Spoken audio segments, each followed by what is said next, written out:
네, 고성국 칼럼입니다. 윤석열 대통령이 다시 구속되던 날 국민의힘은 윤희숙이를 앞세워서 계엄에 대한 사죄를 하고 그리고 잘못된 대통령 부부를 완전히 절연한다는 것을 당원 당규에 수록하겠다라고 하는 황당한 발표를 한 바가 있습니다. 윤희숙이 이게 입만 갖고 다니는 자인데 이 자가 그래서 계속해서 떠들고 다닙니다. 혁신이가 계엄 사과해야 된다고 하자 윤희숙 혁신이에 대한 강력한 비판이 당내 여기저기서 터져 나왔거든요. 당장 대표적으로 나경원이 비판했고 장동혁이가 비판하지 않았습니까? 그러자 윤희숙이가 이런 사람들이 당을 떠나야 한다 하고 다시 떠들어댔어요. 그런데 이 자가 당이 이 지경까지 오게 된 데에는 8개 사건이 있었다. 그 8개 사건의 책임자들은 당을 떠나야 한다. 그게 혁신이다. 이렇게 계속 주장하고 있는데 8개 사건이 뭐냐? 대선 실패. 대선 실패입니다. 첫 번째가 대선 실패. 그럼 대선 실패에 책임 있는 자들은 윤희숙이를 포함해서 엄청나게 많잖아요. 윤희숙이를 포함해서. 이 자가 대선 때 여의도 연구원장 했잖아. 여의도 연구원의 제일 중요한 역할은 정권 재창출을 위한 전략전술 수립입니다. 그리고 공약 개발이에요. 두 번째, 대선 후보 교체 시도. 그러니까 이제 쌍권이죠. 권성동이 권영세. 이게 이제 자유파 국민들이 워낙 권성동이 권영세에 대한 비판 수위가 높으니까 또 슬그머니 물타기 하듯이 쌍권을 집어넣었어요. 그다음에 세 번째, 대선 후보의 단일화 입장을 번복했다. 이거 책임져야 된다. 김문수입니다. 김문수 쫓아내야 된다는 거예요. 당 혁신을 위해서는. 계엄 직후에 의원들이 대통령 관저 앞에서 시위한 것 책임지게 해서 쫓아내야 된다. 한 45명을 쫓아내겠다는 겁니다. 거기다 더해서 당 게시판이죠. 당 게시판 연루 문제. 그건 한동훈이 쫓아내겠다는 겁니다.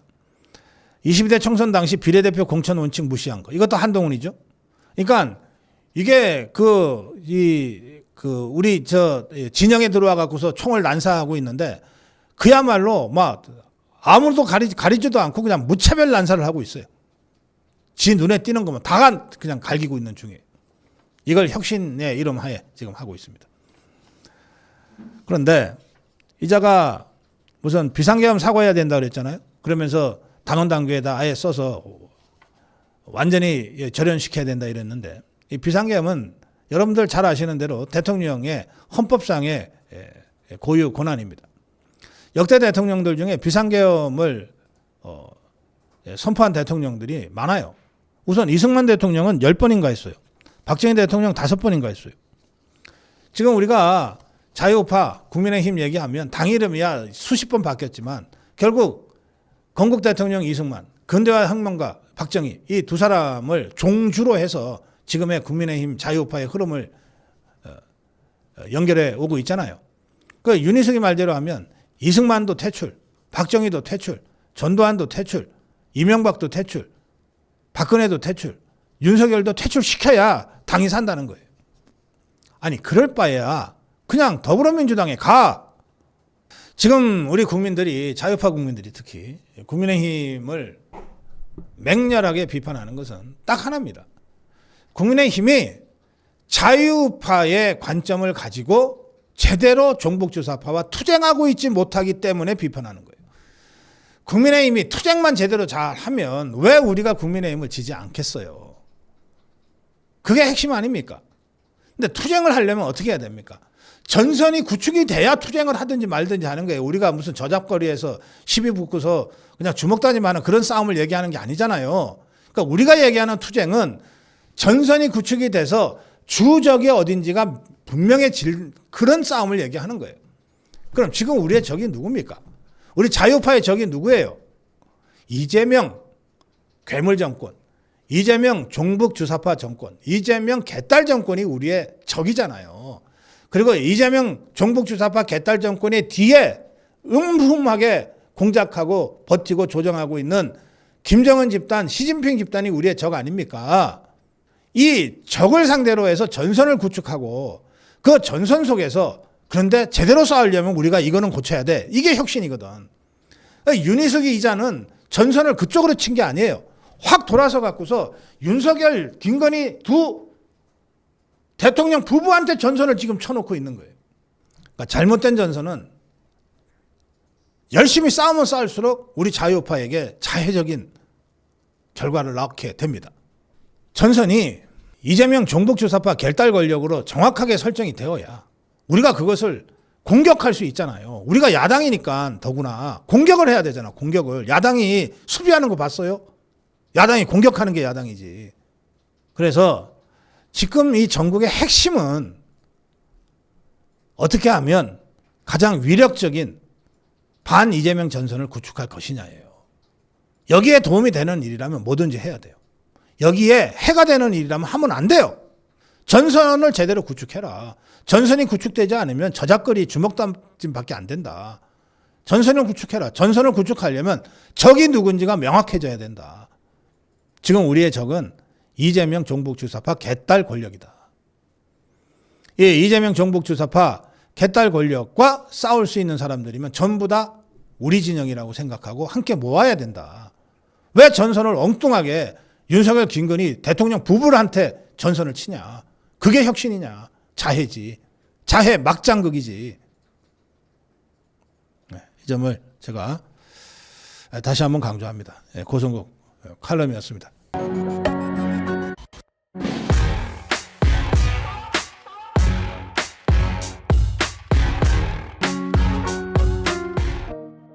칼럼입니다. 윤석열 대통령 구속은 인권 침해고 민주주의를 훼손하는 국제범죄다.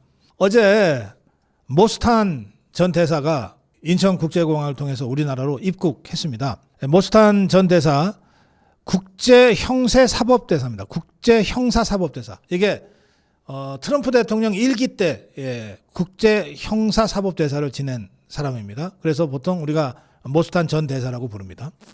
국제형사사법대사. 모스탄 대사는 인천공항에 들어와서 이렇게 주장했습니다. 현재 대한민국 체제는 전복 위기에 있다. 공산당이 조직 내에 침투했다. 대한민국 시스템이 해킹당했고 선거에도 크게 영향을 미쳤다. 윤석열 대통령 내란 일으킨 적 없다. 내란은 민주당이 일으킨 것 아니냐. 미국 정부는 좌시하지 않을 것이다. 대한민국의 민주주의 회복을 위해서 나설 것이다. 그러면서 윤석열 대통령의 구속은 인권 침해, 민주주의 훼손하는 국제범죄다. 미국이 이를 좌시해서는 안 된다. 그러면서 대한민국 시스템이 해킹당했고 선거에도 영향을 미쳤는데 중공과 북한으로부터. 그런데 모스탄이 이렇게 얘기합니다. 미국과 한국은 상호방위조약을 맺고 있다. 상호방위조약을 맺고 있다. 이 상호방위조약 3조에 따르면 사이버 공격에 미국의 대응 의무가 있다. 그럼 만약에 모스탄의 주장대로 이번 대통령 선거 그 전에 총선에서 북한의 해커 부대나 중공의 해커 부대가 시스템에 침투해서 부정선거를 일으켰다면 이것은 사이버 공격에 해당되는 것 아니냐 말이에요. 이렇게 사이버 공격을 받을 때 미국이 거기에 공동으로 대응할 의무가 있다. 이게 한미 상호방위조약의 본조약 3조에 나와 있다. 따라서 한국의 대통령 선거 총선에 김정은 집단이나 중공의 사이버 해커들에 의한 공격으로 인한 부정선거가 있었다면 이것은 미국이 다른 나라의 일이니까 하고 좌시할 것이 아니라 한미 상호방위조약의 제3조에 근거해서 즉각 공동 대응해야 할 문제다. 이렇게 주장한 겁니다. 예프라고 그러죠. 부정선거 파이터즈. 예프의 이서진 대표는 어제 인천공항에 이제 환영을 나갔어요. 그 자리에서 모스탄 대사는 국제선거감시단 자격으로 한국에 왔고 미국에서도 한국 상황을 알려왔다. 공항 입국을 저지하려는 세력도 있을 거라 예상해서 모스탄 대사를 환영도 하지만 지키기 위해서 왔다. 이렇게 얘기했습니다. 국대떡볶이의 김상현 대표는 주최자는 아니고 그냥 지지자의 한 사람으로 오늘 여기에 왔다. 많은 사람들이 모여서 관심을 갖고 있다는 것을 보여줘야 한다. 그래서 모스탄 대사와 미국이 감동을 받게 해야 한다. 주옥순 대표도 어제 공항에 나갔습니다. 6.25 전쟁 당시 메가더 장군이 인천 상륙 작전으로 큰 공을 세웠듯 모스탄의 오늘 입국은 제2의 인천 상륙 작전이 될 것이다. 대한민국이 좌익에 무너지고 있는 상황에서 모스탄 대사가 한국의 선거 문제를 적극적으로 알려주길 바란다. 민경욱 의원은 모스탄과 윤석열 대통령 접견할까요? 라고 하는 질문이 있자 윤석열 대통령과의 접견 아직 정해지지는 않았지만 가능성을 타진하고 있다. 또 모스탄 대사가 주한미 대사로 올 가능성이 있다는 보도가 나오고 있거든요. 이 부분 관련해서 현재 3명의 후보군 중에 한 사람으로 압축된 것으로 알고 있다. 그러니까 모스탄 대사가 주한미 대사가 될 가능성이 꽤 있는 것 같습니다. 그럴 경우에는 또 한 번 이 한국 정치가 격동을 하게 될 것 같습니다. 이 모스탄 대사 제가 지난번 세이브 코리아 집회에서 광화문 그 현장에서 모스탄 대사와 직접 인터뷰한 영상 여러분들이 혹시 기억하실지 모르겠습니다. 모스탄 대사는 미국의 이 자유파의 주류적 관점을 가지고 일관되게 또 강력하게 행동하고 있는 사람입니다. 윤석열 대통령 구속이 인권 침해와 민주주의를 훼손하는 국제범죄다. 국제범죄라고 하는 뜻은 여기에 김정은과 시진핑 중공이 배후에서 개입하고 있다고 하는 그 모스탄 대사의 인식이 전제가 되어 있는 겁니다.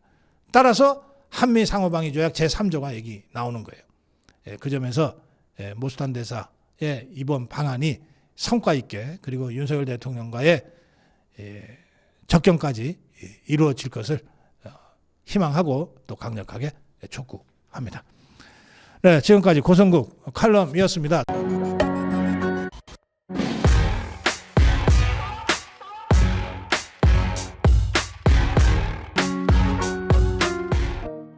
네, 고성국 칼럼입니다. 민심은 조선일보 따위가 정하는 것이 아니다. 조선일보는요, 제가 어제 영상도 보내드렸는데 윤상현 의원이 주관한 한 리셋코리아 토론회를 윤 어게인 행사라고 의도적으로 왜곡하면서 여기에 국민의힘 지도부가 대거 참석한 것을 비난하고 그것을 현실을 못 보는 국민의힘이라고 하는 특집 기사를 썼어요. 제가 어제도 전해드렸습니다만 그 현장이 아주 뜨거웠고 그리고 거기에 송원석을 비롯해 국민의힘 지도부 그리고 소속 의원들 한 20-30명이 참석을 했었습니다.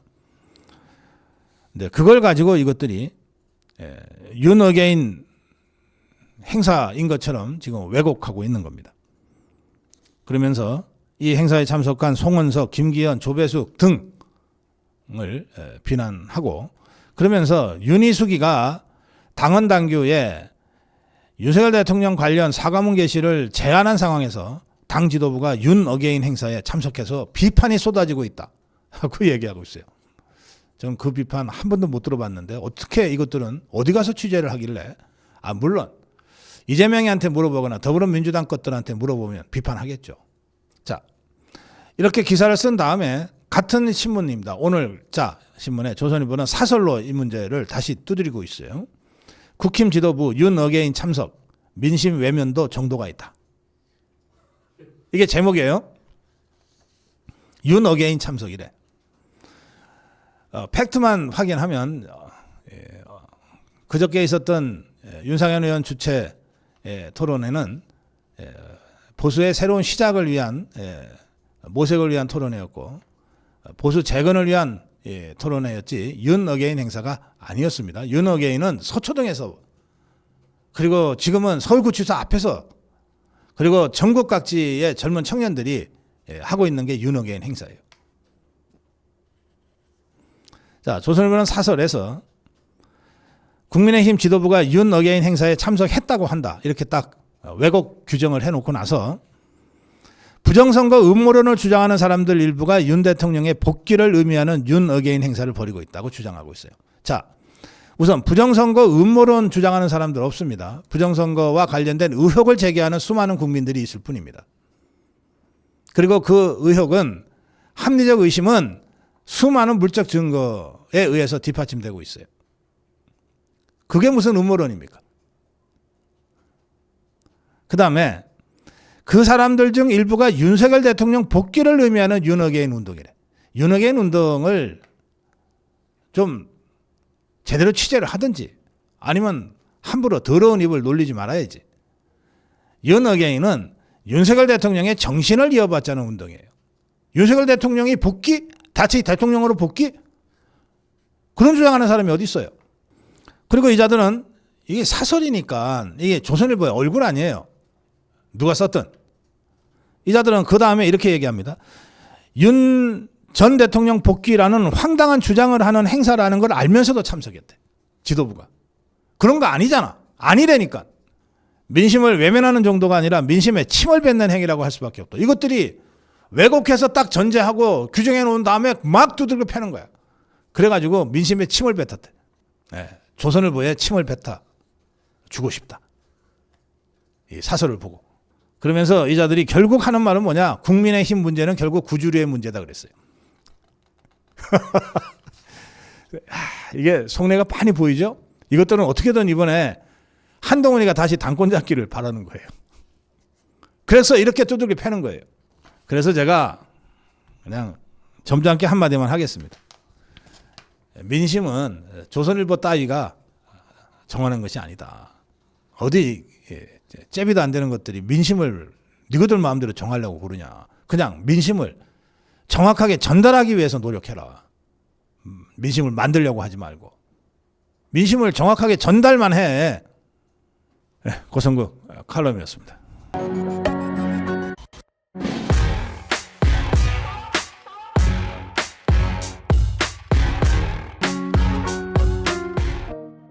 고성국 칼럼입니다. 예, 결단의 시간이 다가오고 있다. 오늘 저희가 지난주에 이어서 두 번째 특별 정치 토론을 세 분을 모시고 할 건데요. 이 정치 토론에 앞서서 제가 먼저 칼럼부터 짧게 하겠습니다. 윤희숙이가 4명을 딱 이름을 명하면서 거취를 스스로 결단하라. 맞아면 알아서 당에서 나가라. 이렇게 주장을 했는데 이 4명 윤상현, 송언석, 나경원, 장동혁입니다. 근데 나경원과 장동혁은 자기를 공격했다고 나가라는 거예요. 윤희숙 혁신안이라고 하는 게 이게 뭔 짓이냐? 라고 나경원이 가장 먼저 비판을 했고 장동혁이가 거기에 가세하니까 윤희숙이가 나경원이하고 장동혁이는 나를 비판했으니까 당에서 나가라. 이렇게 한 겁니다. 그 다음에 윤상현과 송원석인데 송원석이는 윤희숙이 이를 혁신위원장으로 임명한 비대위원장이잖아요. 뭐 윤희숙이는 뭐 그런 거 없어요. 살모사도 이런 살모사가 없어. 그러니까 살모사끼리 이제 모이는 거야. 한 모식이 있잖아. 한 살모사하고 윤살모사가 모이는 거지. 네, 그런 건데 윤상현이하고 송원석은 왜 나가라고 그러는 거냐? 윤상현이는 지난번에 보수재건 세미나 했다고 나가라는 거예요. 그게 윤어겐이다 이러면서 나가라는 거예요. 그 다음에 송원석이는 그러면 왜 나가라는 거냐? 거기에 모임에 참석했다고 나가라는 거예요. 송원석이는 그날 와가지고 이 축사도 안 하고 그냥 먼저 자리에서 일어나 나갔어요. 그런데 하여튼 그 행사에 참석했다는 걸로 송원석이들은 나가라는 거예요. 그래서 뭐 제 윤희숙에 대해서는 더 이상 얘기할 생각이 없습니다. 어쨌든 이 정도니까 이제 뭐 갈 때까지 간 거죠. 그래서 정말 결단의 시간이 다가왔다. 그런데 윤희숙이가 이렇게 장동혁이까지 나가라고 하니까 장동혁이가 뭐라 그랬냐? 아니 윤석열 대통령하고 광화문 세력을 절연하라고 자꾸 윤희숙이가 그러는데 국민의힘마저 윤석열 대통령과 광화문 세력을 절연하면 누가 이분들을 지켜주냐 이렇게 반론이라고 폈어요. 그게 내가 참 주제넘다 가당차다. 누가 누굴 지켜?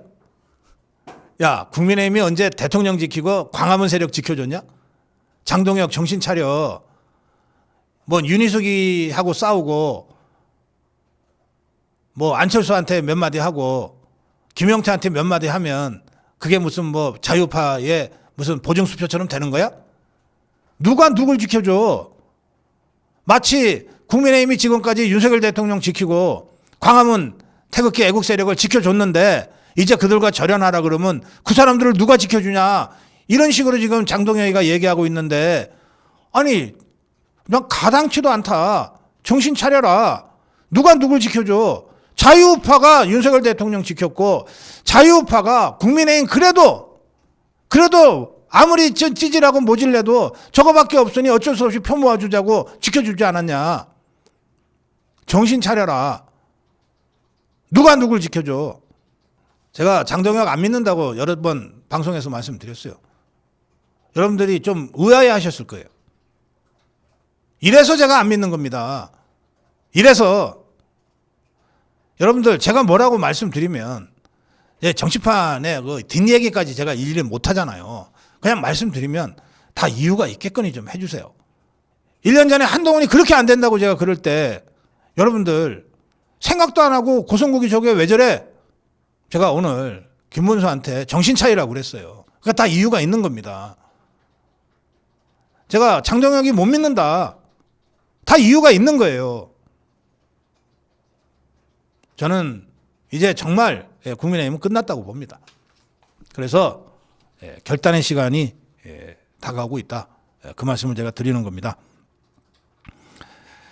애숙소님이 윤희숙이가 민주당 하는 말 그대로 가지고 와서 혁신한다 그러면서 사과만 합니다. 윤희숙이부터 쫓아내야 합니다. 윤희숙이뿐이 아니죠. 쫓아내야 될 것들이 한둘입니까?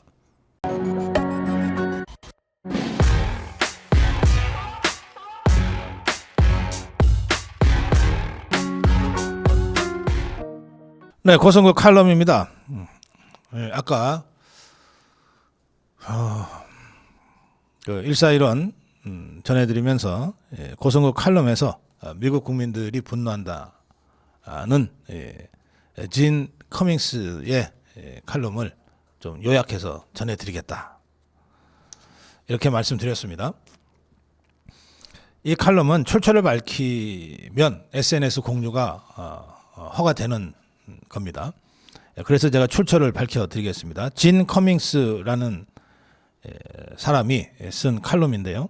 Political News Research Analyst 이거 Former Publisher 이거 The Asia Post라는 잡지에 2025년 7월 11일 날 실린 칼럼입니다. 자, 제목은 한국의 트럼프 공격에 미국 국민들이 분노한다. 입니다. 그러면서 아주 시니컬하게 그래 좋다. 한국이 자주 국방하길 바란다. 이걸 부제로 달았어요. 미 국민의 고통에는 아랑곳하지 않으면서 미국의 안보 우산은 당연한 권리인 양 누리는 나라들 이라고 하는 제목부터 우선 심상치 않습니다. 자, 내용을 제가 압축적으로 요약해서 전해드리겠습니다. 미국 시민들이 더 이상 참지 않는다. 군사비 축소, 주한미군 철수 요구는 단순한 외교적 논의가 아니라 미국 국민의 분노에서 비롯된 민의다. 이것은 미국 국민들이 보내는 명확한 경고장이다. 지금 미국에는 해외에 주둔 방위 부담을 동맹국에 이전해야 한다는 요구가 거세지고 있다. 그들 나라의 안보를 왜 우리가 책임져 주냐? 스스로 책임지게 해라. 이런 미국 국민의 목소리가 높아지고 있다. 더 이상 미국 국민의 혈세로 다른 나라의 안보를 지켜주고 다른 나라 배불리게 해주는 일은 이제 멈추자. 이런 분노가 터지고 있는 것이다. 그러면서 미국산 소비운동 얘기를 합니다. 바이 아메리칸. 이제 중국산, 한국산 사지 말자. 아메리칸 산을 사자. 이런 운동을 하는데 이게 광범위하게 퍼지고 있다 그러는데요. 미국 내에서는 반중 정서는 이미 퍼질 대로 퍼졌고 여기에 더해서 이재명이가 권력 잡은 이후에 반한 정서, 반 이재명 정서까지 지금 겹쳐져서 빠르게 퍼지고 있다. 고 진 커민스는 주장합니다. 특히 트럼프 대통령 지지층을 중심으로 그러니까 미국의 주류 사회죠. 중심으로 한국이 안보는 미국에 의존하면서 정치적으로는 맨날 반미 선동이나 일삼는 아주 이중적이고 이기적인 동맹국이다. 이런 시각이 더 퍼지고 있다는 거예요. 뭐 미국이 잘못 보는 건 아니죠. 우리가 안보는 미국에 의존하지만 저 종북 주사파 저것들 입만 열면 반미 하잖아요. 이런 이중적이고 이기적인 동맹국이라고 미국 국민들이 특히 트럼프 지지자들이 보는 것이 뭐 자연스럽지 않습니까? 그러면서 이제 한국 국민들한테 이렇게 일깨웁니다. 미국 국민들이 왜 한국에 대해서 분노하는지 그 이유를 정확하게 알아라 하면서 이제 미국 경제를 설명을 해요. 2025년 5월 기준으로 올해 5월입니다. 올해 5월 기준으로 미국의 연방정부가 안고 있는 국가 채무가 36조 달러에 달한다. 이걸 미국 국민 1인당 부채로 환산하면 미국 국민 1인당 10만 6천 달러, 우리 돈으로 1억 4천만 원씩 빚을 지고 있다. 또 미국 국민의 가계부채도 1인당 5만 4,500달러, 우리 돈으로 7,500만 원 수준이라서 이 국가부채 1억 4천만 원과 개인부채 7,500만 원, 이게 평균해서 이걸 합치면 미국 국민은 한 사람당 2억 1천만 원의 빚을 지고 살아가고 있는 상황이다. 그런데 이런 미국 국민들의 눈에 한국은 어떻게 보이냐? 명품이나 소비하고 성형에 돈이나 쓰고 거의 매일 외식이나 즐기는, 한때는 케이팝 열풍으로 선망의 대상이었던 한국이지만 그 한국이 지금 미국 사람들의 눈에 어떻게 보이겠느냐. 특히 최근에 이재명 권력이 들어서서 노골적으로 반미 정책 일삼고 반 트럼프 선동성 기사들이 계속해서 생산되고 전 세계로 확산하고 있는 이 상황에서 한국에 대해서 그래도 애정을 갖고 긍정적으로 보는 것이 오히려 이상하지 않겠느냐. 그동안 한국에 대한 긍정적 인식은 순식간에 한국에 대한 불만과 혐오로 바뀌고 있다. 이건 한국이 자초하고 있는 것이다. 한국의 이재명 권력이 자초하고 있는 것이다. 한국도 부채가 있는 건 아는데, 부채 비율이 높은 건 아는데, 특히 가계부채 비율이 높은 건 아는데, 이게 미국하고 근본적으로 다른 점이 있다. 뭐냐? 미국은 전 세계 안보를 책임지면서 국제 원조, 해외 주둔, 미군 유지, 이런 초국가적인 책임을 지는 과정에서 부채가 늘어난 것이고, 한국은 그렇지 않지 않냐. 미국 부채는 단기적인 재정 적자가 아니라 세계 평화와 질서의 유지를 위한 수십 년간에 걸친 희생의 대가 쌓인 것이다. 또 미국은 수많은 가정에서 아들이, 아버지가, 남편이 다른 나라 전쟁터로 떠났다가 성적에 쌓인 관으로 돌아오는 그런 아픔을 매일처럼 겪고 있는 나라다. 이 대목에서 사실 우리 대한민국은 정말 할 말이 없죠. 미군이 해외에 나가서 가장 많이 죽은 전쟁이 6.25 전쟁 아닙니까? 1950년에 이 코리아라고 하는 곳이 미국 국민들 절대 다수가 어디 붙었는지도 몰랐던 그런 때입니다.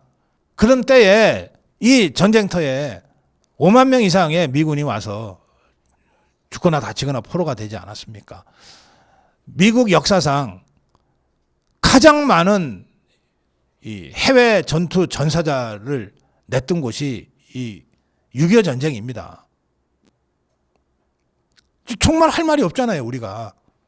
그런 미국이 그 모든 희생을 딛고 맺고 관리해온 이 한미 동맹 관계가 이재명 종북 주사파 개딸 권력에 의해서 반미 선동으로 흔들리는 모습을 보면서 미국 국민이 분노하는 것은 결코 이상한 일이 아니다.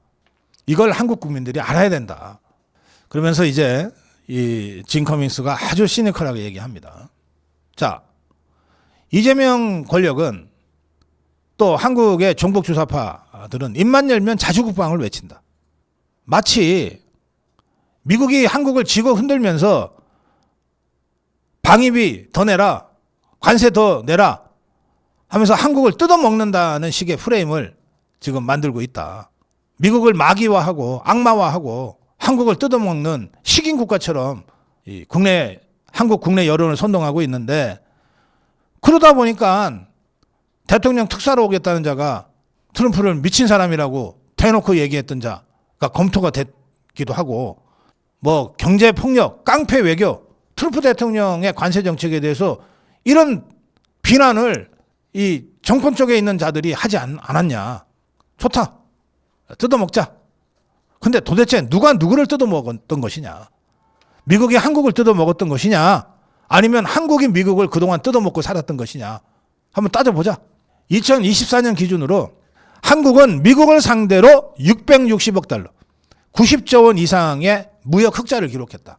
한국이 90조, 한국이 미국과의 관계에 있어서 90조 이상의 흑자를 기록했다. 미국은 90조 이상의 적자를 기록했다. 누가 누구를 뜯어먹은 것이냐.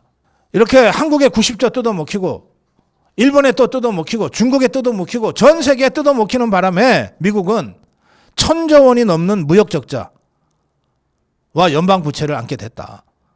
그래서 더 이상 이렇게 해서는 미국이라는 나라가 존속할 수 없다고 하는 위기의식 속에서 그동안 많이 뜯어먹은 나라들에 대해서 관세 좀 올려달라고 얘기하고 있는데, 이걸 협박이라고 비난하냐. 세계 질서와 평화와 안전을 지키기 위해 막대한 국민 세금을 쏟아붓고 있는 미국이다. 한국은 이런 미국에 기대어서 무역 흑자를 계속해서 챙기면서도 미국에 언제 한번 진정으로 감사한 적이 있냐. 도리어 날강도 취급하면서 비난을 쏟아내고 있지 않냐. 한국 언론들, 종북주사파 권력이 들어선 직후부터 트럼프 대통령에 대해서 온갖 왜곡된 보도와 조롱을 하고 끊임없이 미국을 공격하고, 미국은 강도국가라고 하는 글이 SNS에 넘쳐나지 않냐. 그런데 이 모든 것을 미국 국민들이 지켜보고 있다는 것을 잊지 마라. 우리가 바본 줄 아냐. 다 알고 있다. 미국인들은 더 이상 한국에 대해서 관대하지 않다. 한국의 이기심과 배신이 미 국민들의 분노를 산 지 오래다. 그리고 그것은 외교적 신뢰의 파탄으로 이어지고 있다. 그래서 트럼프가 이재명이를 안 만나는 거예요. 그래서 이재명이가 트럼프를 못 만나는 거예요. 이 진 커밍스는 이제 결론 부분을 이렇게 얘기합니다. 한국의 이런 뻔뻔하고 이기적인 태도를 지적하면서, 안보는 미국에 의존하면서 이익은 자기들이 챙기고 말로는 미국을 비난하는 이 이중적이고 위선적인 발언들, 이게 이재명 권력이 보여주고 있는 민낯이다. 이런 모습이기 때문에 미국인들은 더 이상 한국 지원해 주지 마라, 관세 더 올려라, 우리 군인들 철수해라, 이런 얘기들을 하고 있는 것이다. 그러면서 주한 미군 방위비 분담 문제를 얘기합니다. 마치 한국 정부가 막대한 돈을 지불하고 있는 것처럼 왜곡 선전하는데, 실상은 전혀 다르다. 한국이 부담하는 방위비 분담 대개 1조 조금 넘습니다. 이 돈은 거의 대부분 한국에서 소비된다. 기지 유지비, 시설 공사비, 장비 조달비, 인건비 모두 한국인 일자리와 한국 기업에 돌아가는 돈이다. 실제로 미군한테 주는 월급, 미군 병사들이 받고 있는 복지 혜택, 보험, 훈련 관련 비용, 무기 탄약 조달, 이거 전부 100% 미국 군부에서, 미국 정부에서 미국 예산으로 지금 조달하고 있다. 그런데도 이게 날강도냐? 지금 미국이 전 세계에 파견해서 주둔시킨 미군을 위해서 쓰는 돈이 약 90조인데, 그중에 한국을 위해서, 한반도에 주둔시킨 미군을 위해서 5조 정도를 쓰고 있다. 그런데 한국은 1조 조금 넘는 돈 부담하면서 맨날 너무 많이 달라고 한다고 타령이다. 자, 좋다. 주한미군 철수, 뭐 전자권 환수 한번 해보자. 그러면 당장 미국은 GPS 군용 암호 키부터 차단할 거다. 자, GPS 암호 키 미국이 차단하면 어떻게 되냐? 한국군이 북한의 비행기나 북한의 미사일이 날아올 때 그걸 요격하는 이 미사일들 GPS 없이 쏴봤자 그거 어디로 가겠냐? 그냥 고철덩어리가 되는 거다. 전자권 환수? 능력 있으면 해라. 우리도 더 이상 갖고 싶지 않다. 근데 너네 능력이 없지 않냐? 당장 수많은 미사일들이 GPS 암호키만 차단하면 그냥 고철덩어리가 되는 거다. 근데 GPS 암호키 이거 수백 개의 군사위성, 미국이 갖고 운영하고 있는 수백 개의 군사위성에서 나오는 정보를 압축해서 만들어내는 거다. 그걸 한국군한테 주는 거다. 그럼 너네가 전작권 환수하려면 너네가 수백 개 군사위성 띄어 올려가지고서 너네가 자체적으로 그런 시스템을 구축해라 그러면, 안 그러면 너네가 돈 들여서 사온 미사일 전부 고철덩어리 된다. 전작권 환수가 뭔지는 알고 떠드는 것이냐 너네가. 그러면서 맨 마지막에 아주 시니컬하게 이렇게 얘기합니다. 이재명 정권이 바라는 모든 계획들이 잘 이루어지기 바란다. 단 미국한테 도와달라고는 더 이상 하지 마라. 이런 글이 미 국민들한테 일으킬 반향에 대해서 한번 생각을 해봅시다. 미국 국민들이 이 글을 보고 정말 공감하는 국민들이 많을 거예요. 지금 이재명 종북주사파 개딸들이 무슨 짓을 하고 있는지를 아주 정확하게 보여주고 있습니다. 근데 사실은 김정은이나 시진핑이나 이재명 종북주사파 개딸들은 바로 이런 상황을 더 악화시켜서 미국이 정말 진저리를 내고 야 철수시켜 해서라도 주한미군을 철수시키려고 작전 짜고 있다고 저는 생각합니다. 네, 그만큼 우리 대한민국의 안보 상황이 매우 위험하고 위기적인 상황이다. 이런 점을 우리가 정말 현실로서 직시해야 될 때라고 말씀드리고 싶습니다. 네, 고성국 칼럼이었습니다.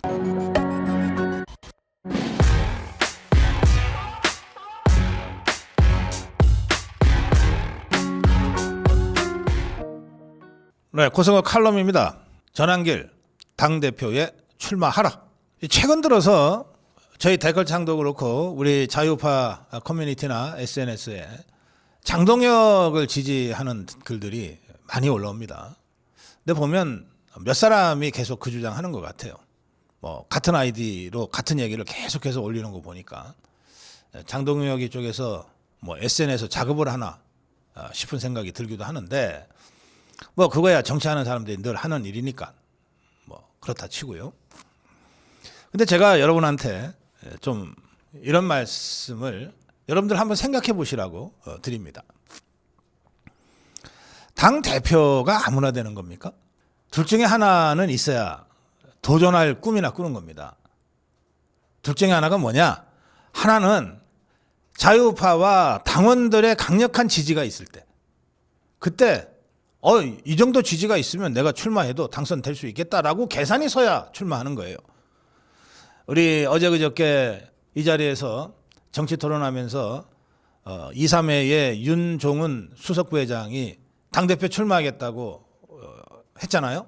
근데 윤종훈 수석부회장은 아예 당대표 출마하겠다고 얘기하면서 이런 방향으로 가야 된다는 이야기를 평당원의 목소리를 전하고 싶다고 했지 진짜 대표에 당선되려고 출마하는 건 아니다. 이런 설명을 먼저 했습니다. 예, 이렇게 뭔가를 알리기 위해서 당대표 출마하려면 우선 뭐 기탁금도 적지 않은 돈을 내야 되고 한데 그 돈 내가 쓰겠다. 평당원의 목소리를 전하기 위해서 그 정도 돈 내가 감당하겠다. 아예 그렇게 하고 출마하는 경우가 있습니다. 그러나 대부분 뭐 거의 99.9%는 다 지가 당대표 되겠다고 나서는 경우예요. 그러면 두 가지 중에 하나는 최소한 확신이 있어야 돼요. 뭐냐? 당원들의 압도적 지지 또는 국민 여론도 20%는 반영하니까 우리 자유파 국민들의 압도적 지지가 있다고 생각할 때 출마할 수가 있습니다. 또 다른 하나는 뭐냐? 이게 여의도 정치판에서 주로 왔다 갔다 하는 것들은 국회의원의 지지가 얼마나 있냐, 이른바 계보가 몇 명이나 되냐, 또는 계보까지는 아니더라도 내가 출마할 때 나를 지지해 줄 국회의원이 어느 정도 되냐, 이거 따져보낼 수밖에 없어요. 그거 따지는 겁니다. 지금 출마가 거론되고 있는 자들 중에 안철수, 우리가 별로 신경 안 쓰잖아요. 국민적 지지도 없고 따르는 국회의원도 없으니까 그냥 또 맨날 하듯이 지 혼자 나서서 뭐 하겠지 그러고 마는 거 아닙니까? 그러니까 자세하게 분석도 안 하잖아요. 양향장가 뭐 누가 출마한다고 자꾸 보도가 되던데 우리가 그 사람한테 언제 무슨 관심을 갖습니까? 제가 논평 한번 한 적이 있습니까? 국민적 지지, 당원의 지지도 없고 국회의원들도 하나 없는 것으로 우리는 생각하니까 그렇게 하는 거예요. 그러니까 조경태는 조금 다르죠. 조경태는 어쨌든 한동훈 똘마니들 뭐 열댓 명 되는 한동훈 똘마니들 중에 좌장이잖아요. 한동훈이가 나오고 조경태도 나오면 한동훈 똘마니들은 당연히 한동훈 지지하겠지만 한동훈이가 안 나오면 한동훈 똘마니들 열댓 명의 국회의원들은 조경태를 밀 거라고 생각하니까 조경태는 어쨌든 분석의 대상이 되는 거예요. 자, 그러면 이제 뭐 거기까지는 뭐 별로 우리가 관심이 없으니까 하여튼 그러나 그렇다고 제가 설명드리는 거예요. 그리고 나면 나머지 두 사람이 나오잖아요. 나경원 얘기를 많은 분들이 하시는데 제가 알기로 나경원은 이번 전당대회 당대표 출마 생각은 없는 것 같습니다. 그러니까 이 판에 어디 미국 갔다 온다 그러던가요? 뭐 그러잖아요. 네, 그러니까 저는 나경원은 이번에 출마 안 할 거라고 봅니다. 그러면 이제 자유파 진영 내에서 남은 사람이 셋인데 한 사람은 윤상현이고 한 사람은 김문수고 한 사람은 장동혁인데 윤상현은 아직 입장 표명을 안 하고 있어요. 그래서 윤상현은 저는 지금 후보 등록 전당대회에 출마하려면 당대표로 출마하려면 후보 등록을 7월 30일, 31일 이틀 동안 한다고 하니까 그때까지 계속 고민할 거라고 봅니다. 저는 출마 가능성도 있다고 봐요. 좀 놔둡시다. 그런데 누가 봐도 출마할 것 같이 보이는 두 사람이 있죠. 그게 김문수와 장동혁입니다. 근데 두 사람은 완전히 달라요. 김문수는 직전 대통령 후보고 41% 이상의 득표를 한 사람이고 따라서 자유파 국민들과 또 김문수를 쿠데타에서 막아서 부활시킨 책임당원들의 강력한 지지가 있습니다.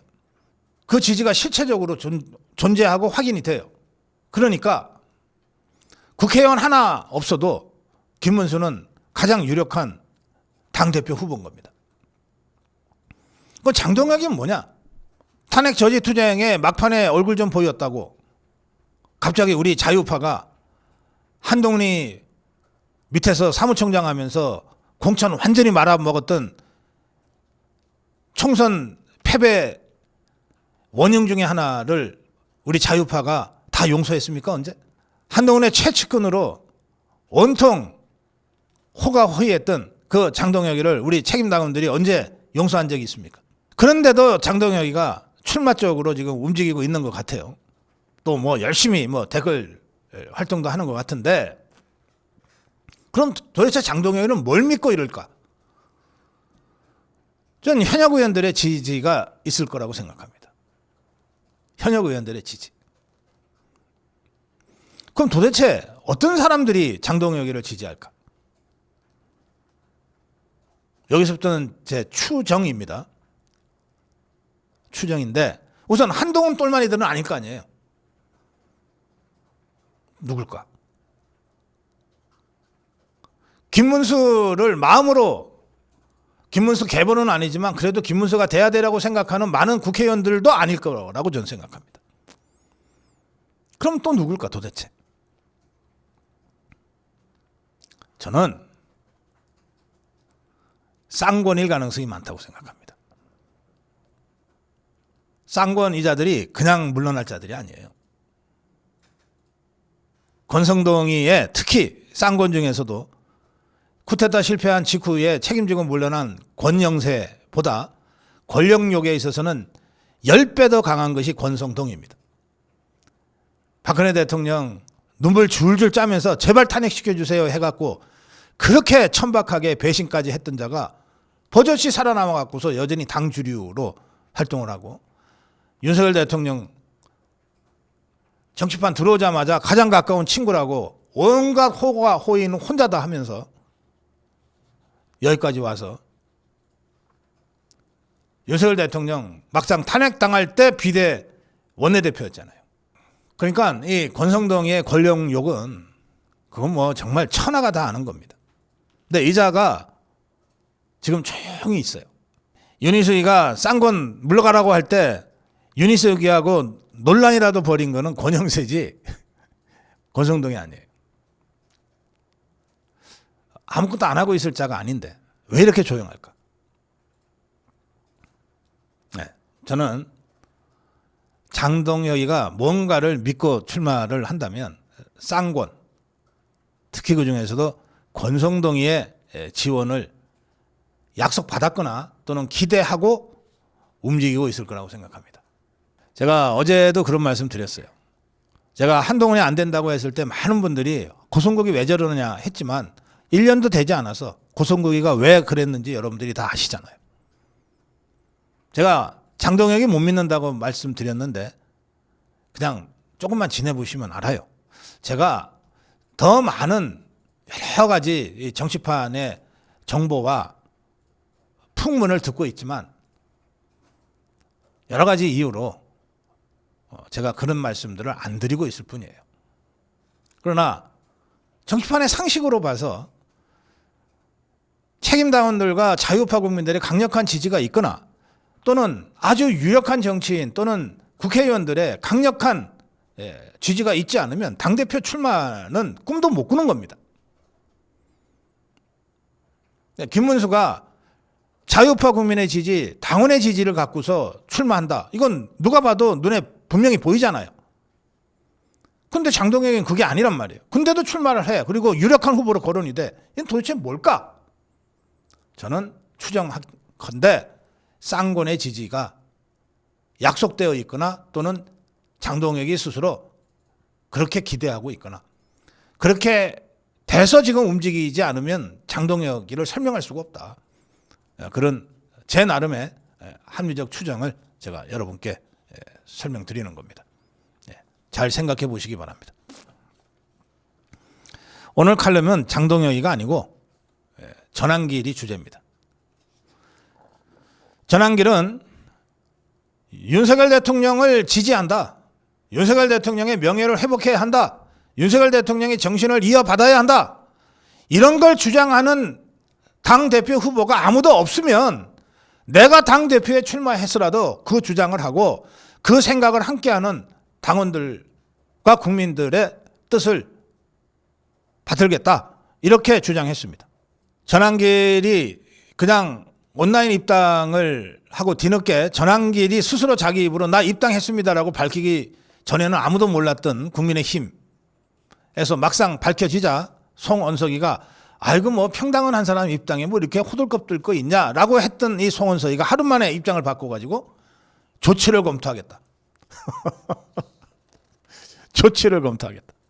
하자 이 호준석이라는 자, 이 자가 지금 혁신위원인데 혁신위의 무슨 대변인 역할을 하고 있어요. 이 호준석이 이자가 송원석이가 조치를 취하겠다고 했다 그러면서 전한길 씨가 입당한 뒤에도 윤어게인 활동을 계속한다면 상응하는 조치를 취할 수 있는 요건에 해당된다 그랬으니까. 그러니까 윤어게인 하면은 국민의힘에 못 들어가는 거야 지금. 그럼 역으로 어제도 윤어게인 집회가 있었습니다. 뭐 윤어게인 집회는 오늘도 있습니다. 그럼 거기에 나오는 당원들 다 징계할 거야 누구들? 거의 대부분이 다 수십 년 책임 당원들인데 그럼 그 사람들 다 징계할 거냐고. 호준석이가 당에 들어온 지 얼마나 됐다고. 수십 년 당을 지켜온 사람들의 그 처절한 목소리를 해당 행위로 규정하고 징계하겠다고. 그러면서 당 일각에서 나오는 이야기를 지금 전하고 있는데 이런 얘기입니다. 당이 이 전한길이 출마하면 여기는 최고위원 출마라고 돼 있는데 전한길이 최고위원에 출마할 일은 없습니다. 출마하면 당대표에 출마하는 거죠. 당이 혁신하고 새롭게 거듭나야 되는 전당대회가 전한길 출마로 다 묻혀버릴 것이다 그랬어요. 자, 전한길의 출마도 묻혀버릴 당이면 그냥 묻어버려야지. 전한길이 출마해서 그것이 뉴스가 돼가지고 김문수가 출마해도 장동혁이가 출마해도 그게 아무런 뉴스가 안 되고 다 묻혀버릴 정도의 당이라면 그러면 묻어버려야지. 오히려 김문수 나오고 장동혁이 나오고 조경태 나와서 지것들끼리 백날 뭐 해도 누구도 관심 갖지 않는 죽어버린 흥행 실패의 전당대회가 걱정이 되면 전한길이라도 영입해서 출마시켜가지고서 흥행을 성공시켜야지. 그게 정상적인 사고방식 아니야. 그런데 뭐 전한길이가 출마하면 전당대회가 묻힐 것 같으니까 출마시키면 안 된다고? 그래서 잘라내야 된다고? 아니 이게 아니 주객전도가 이 정도면은 이게 저 병원에 가야 되는 거 아니에요? 뇌구조 검사 받으러? 자, 그래서 제가 이제 이렇게 주장하는 겁니다. 장해찬이 이렇게 얘기했어요. 좋다. 자꾸 뭐 전환길이 쫓아내야 된다고 하니까 한동훈이를 쫓아내야 되냐, 전환길이를 쫓아내야 되냐, 전당원 투표 한번 물어보자. 너희들 그렇게 좋아하는 전당원 투표 한번 물어보자. 전환길이를 쫓아내야 되는지, 한동훈이를 쫓아내야 되는지. 장해찬이 이런 주장까지 했어요. 사태가 이 정도까지 왔기 때문에 전환길은 처음에 어떤 선출직에도 안 나가겠다고 했어요. 그 얘기를 여러 번 했어요. 저한테 개인적으로도 했어요. 그런데 사정이 이렇게 됐다. 당대표에 나가야 된다. 안 나갈 수 없게 됐다. 이것들이 전환길의 당대표 출마를 그냥 만들어주고 있다 지금. 여기서 안 나가면 저 배신자들한테 굴복하는 것이 돼버렸다 이제. 전환길의 진짜 속마음은 어떤 선출직에도 안 나간다. 내가 선출직에 나가면 결국은 그 자리를 위해서 내가 그동안 세이브 코리아도 하고 뭐도 했다고 매도당하는 것이 싫다. 이 심정인 것은 저나 여러분들이나 다 잘 알잖아요. 전환길이 참 정직한 사람이에요. 그런 점에서. 그리고 순진한 사람이죠. 그런데 결과적으로 지금 충실한 책임당원 또는 충실한 당원 역할을 하려고 입당까지 했는데 이게 쫓겨나게 생겼잖아요. 매도당해서. 그러니 전환길이 대표 출마를 해야 된다. 자유파의 정당한 주장을 알리기 위해서라도 이제 대표 출마를 피할 수 없게 됐다. 전환길 당대표 출마하라. 오늘 고성국 칼럼이었습니다.